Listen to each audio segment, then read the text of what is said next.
terms of how he leads and reaches you guys? Yeah, I mean, just, you know what you're dealing with. First thing, when he got here, he's going to be thorough. He doesn't leave any stones unturned. He wants to know what you got going on in your life, family life, your work ethic, everything that's going to benefit the team. And, you know, he does his homework. That's apparent with where we're sitting right now and the opportunity that we have in front of us with the new guys that he's brought in from free agency and the draft. And they're the best at that. You know, Brett Veach has a great team. They're scrupulous with their work at the combine. They ask all the right questions, I think. I mean, I'm not there, but when you are able to, you know, start the ship off in the right direction starting in 2013 with a, you know, 9-0 start like that when we were 2-14 and hadn't really won even a preseason game for a couple years.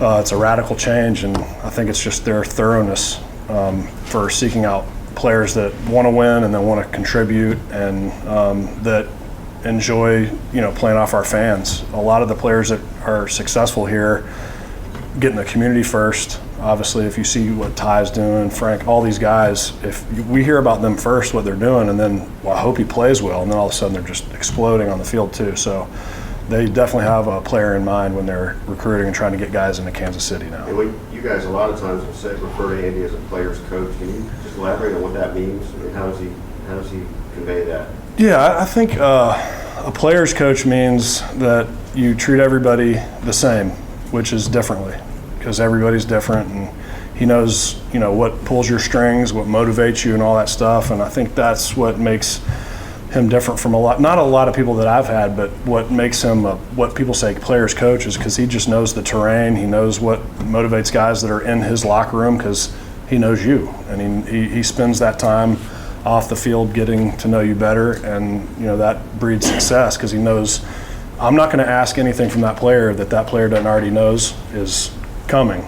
And so I think that's just the accountability that he holds with us. Dustin, how does this schedule help you? Some of your teammates have said having this, you know, these boundaries, this schedule is kind of helping not getting overexcited about a big game that's still far away. Yeah, everything's the same. You know, no helmets on Wednesdays. We have a hard practice. Sometimes we throw the pads on before week 10 on Thursday. Fast Fridays, the special teams at the beginning. We keep everything the same. And I think, you know, everybody does better with some kind of structure or routine.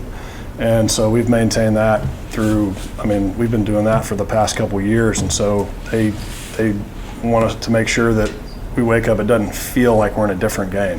Our preseason schedule is the same for our regular season as soon as we're out of the dorms. That's the worst. But as soon as you're like out of the dorms, they have created a thing where you go, you know, sometimes, and they think of everything logistically too. Sometimes we get on a bus, you go, and you're like, where are we? What hotel are we staying in? They've just taken care of everything, and you know, that goes to all the people that are working under Andy, taking care of travel arrangements, all that stuff. They're wanting us to focus just on the football side of things, but we can control in between the lines. Just a couple more guys. When I say Chiefs history to you, what does that mean, Chiefs history?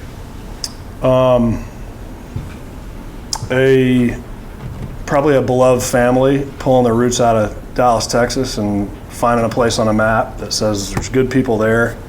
I think that we can build an NFL team in this city, and then, you know, decades and decades later, watching probably from above his son host an AFC Championship trophy with his name on it.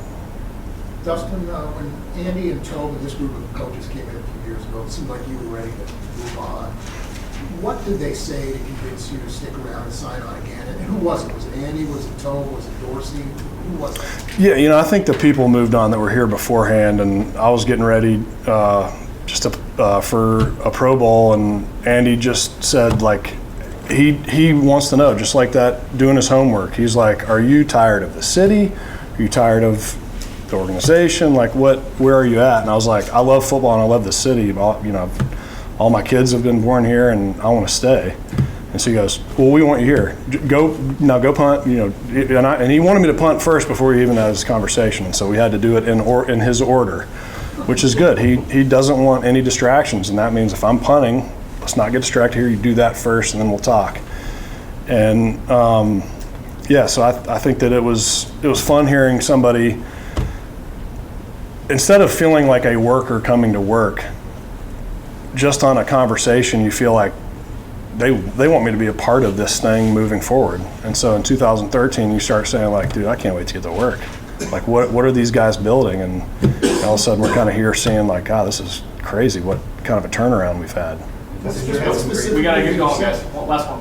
Do what? Say again. What specifically did Andy say about the future? He just said, look, we're gonna try to win championships here. That's why we all play this game is the trophy. And he'll do this, and it's like what Dick Vermeil said when we first got here. My rookie class here, I'm sure he did it to all the guys that were here before the 4 or 5 years that he was here, is he gave you a card with a Lombardi trophy on it, said this is why we're here. And you get to know each other and refine each other and make each other better in the process. But that was Andy's clear message to me is, well, as a punter, you're thinking like, we're gonna actually get Andy Reid to a small market. I mean, I've said that before, but Clark really went out there and went for it all, and that takes a lot of guts for, I guess, whatever you guys want to call it, a second generational owner like that, and siblings to come together and say, this is not a small market. This is a championship market, and let's push it to the limits. Okay, thanks guys.